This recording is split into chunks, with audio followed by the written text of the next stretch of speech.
বন্ধুরা, আজকে আপনাদের সাথে শেয়ার করব মুখে লেগে থাকার মতো অমৃত স্বাদের একটা রেসিপি। শীতকাল মানে মজার মজার সবজির রেসিপি, সেটাই আপনাদের সাথে শেয়ার করব। আশা করি অনেক ভালো লাগবে। বন্ধুরা, একটা লাইক দিয়ে আমার সাথে থাকার অনুরোধ রইল। বিসমিল্লাহির রহমানির রহিম। আসসালামু আলাইকুম বন্ধুরা, কেমন আছেন? আশা করি যে যেখানে আছেন সবাই অনেক ভালো আছেন।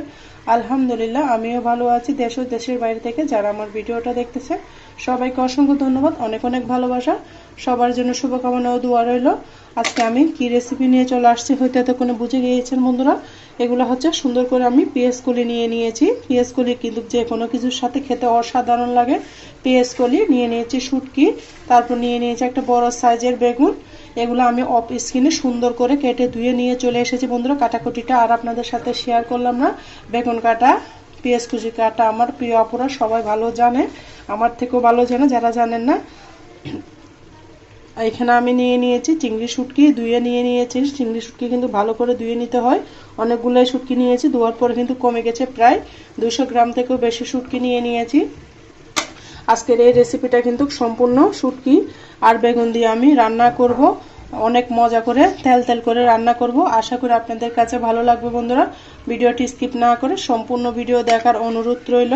আর কে কোথা থেকে আমার ভিডিওটা দেখতেছেন ছোট্ট একটা কমেন্টসে অবশ্যই বন্ধুরা বলে যাবেন। এই পর্যায়ে বন্ধুরা আমি রান্নার জন্য চলে যাচ্ছি, আমার সাথে থাকুন, পাশে থাকুন। বন্ধুরা, চুলাটা আমি ধরিয়ে দিয়েছি, দিয়ে দিচ্ছি একটা কড়াই বসিয়ে দিয়েছি।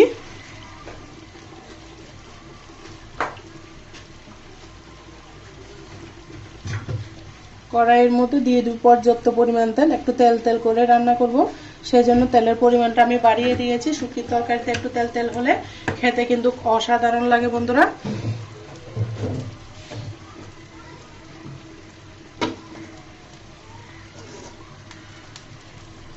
দেখুন বন্ধুরা, আমার তেলটা গরম হয়ে গিয়েছে, দিয়ে দিলাম কয়েকটা রসুন কুচি, তারপর দিব বেশ কিছু পেঁয়াজ,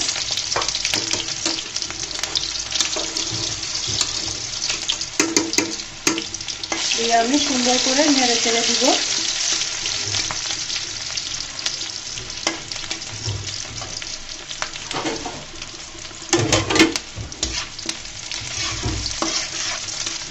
এটাকে আমি ব্রাউন কালার করে ভেজে নিব পেঁয়াজ আর রসুনকে।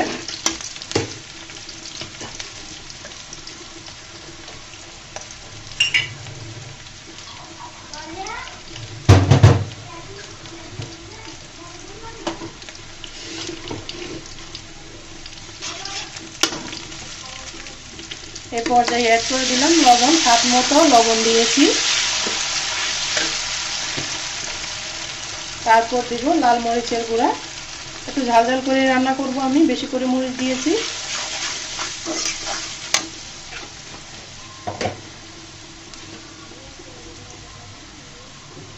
তারপর দিব হলুদের গুঁড়া। বেগুনের তরকারিতে কিন্তু বন্ধুরা হলুদ তেমন লাগে না, হলুদ বেশি দিলে বেগুন তরকারি কিন্তু তিতো হয়ে যায়, সেজন্য হলুদটা বুঝে শুনে দিবেন। এই সিম্পল ভাবে আমি আজকে রান্নাটা রান্না করব, কোনো মশলা ব্যবহার করব না, সম্পূর্ণ ঘরোয়া মশলা দিয়ে আজকের আমার এই মজাদার শুটকির রেসিপিটা শেয়ার করতেছি। আর বন্ধুরা, আমার চ্যানেলে যদি নতুন ভিজিট করে থাকেন অবশ্যই আমার চ্যানেলটিকে সাবস্ক্রাইব করে দিবেন বন্ধুরা। বেল বাটনটি অন করে দিবেন যেন আমি ভিডিও দেওয়ার সাথে সাথে নোটিফিকেশনটা আপনাদের মাঝে পৌঁছে যায়। এই পর্যায়ে আমি অ্যাড করে দেবো শুটকিগুলা।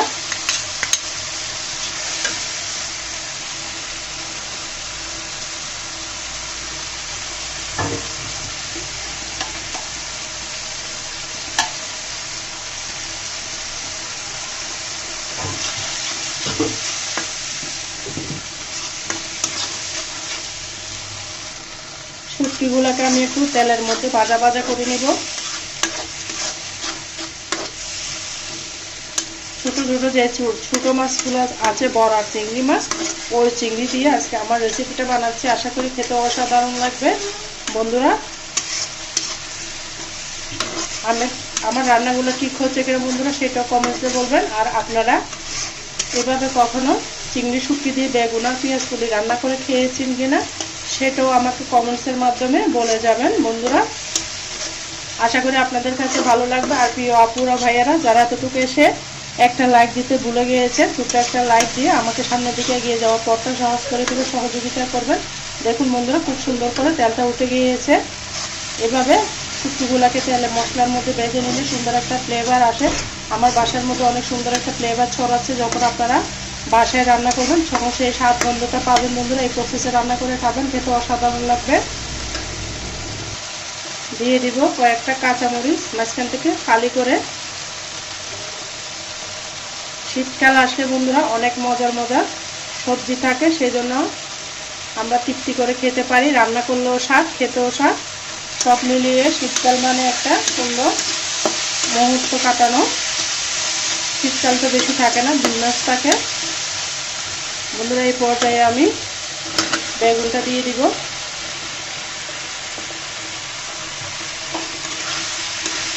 দিয়ে মশলা চুলাটা এই পর্যায়ে আমি কিন্তু কমিয়ে দিলাম। বেগুনটার সাথে ভালো করে মিশিয়ে নিব। দেখুন খুব সুন্দর একটা কালার এসেছে, মাশাআল্লাহ।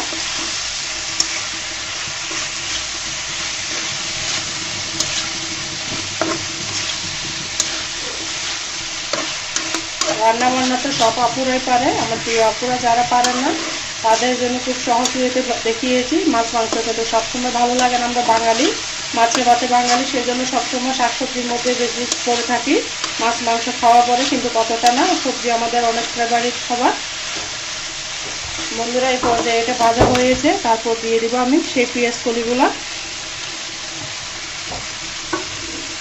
কলিগুলাকেও আমি সুন্দর করে এটার সাথে ভেজে নিব।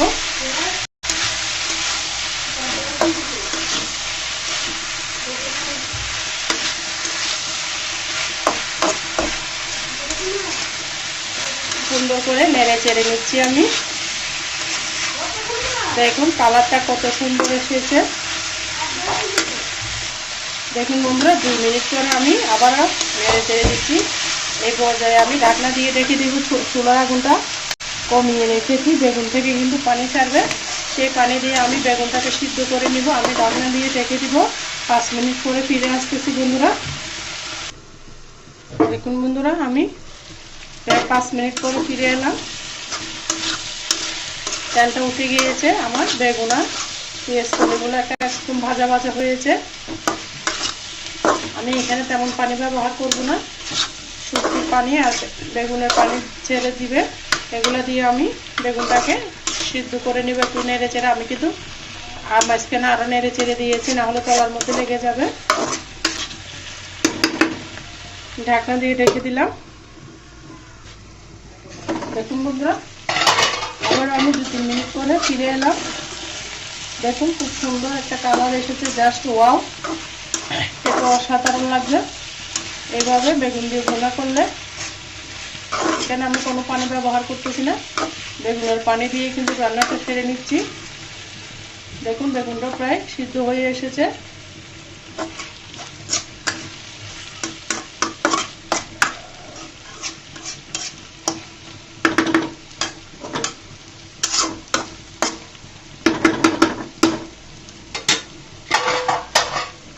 ঢাকনা দিয়ে আমি ঢেকে দিলাম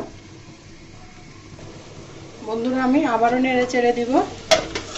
দেখুন অনেকগুলো তেল ছেড়ে দিয়েছে। এর মাঝে আমার রান্নাটাও কিন্তু কমপ্লিট হয়ে গিয়েছে। দেখুন বেগুনটাও সিদ্ধ হয়ে গিয়েছে।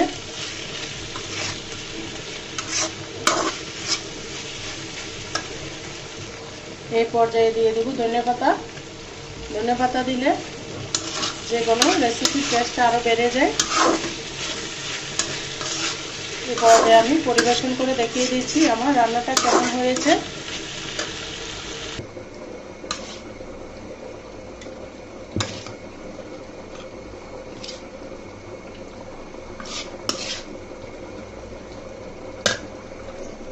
বন্ধুরা আমার রেসিপিটা কেমন হয়েছে ছোট্ট একটা কমেন্টস আপনার মতামতটা জানিয়ে যাবেন বন্ধুরা। আজকের মতো আমি এখানেই বিদায় নিচ্ছি বন্ধুরা। এতক্ষণ পর্যন্ত যারা আমার সাথে ছিলেন সবাইকে অসংখ্য ধন্যবাদ। অনেক অনেক ভালোবাসা, অনেক অনেক লোভনীয় একটা টেস্টি রেসিপি শেয়ার করেছি, আশা করি ভালো লাগবে। আজকের মতো আমি এখানে বিদায় নিচ্ছি। সবাই ভালো থাকবেন, সুস্থ থাকবেন, আমার জন্য আমার পরিবারের জন্য দোয়া করবেন। আল্লাহ হাফেজ। আসসালামু আলাইকুম ওয়া রাহমাতুল্লাহি ওয়া বারাকাতুহু।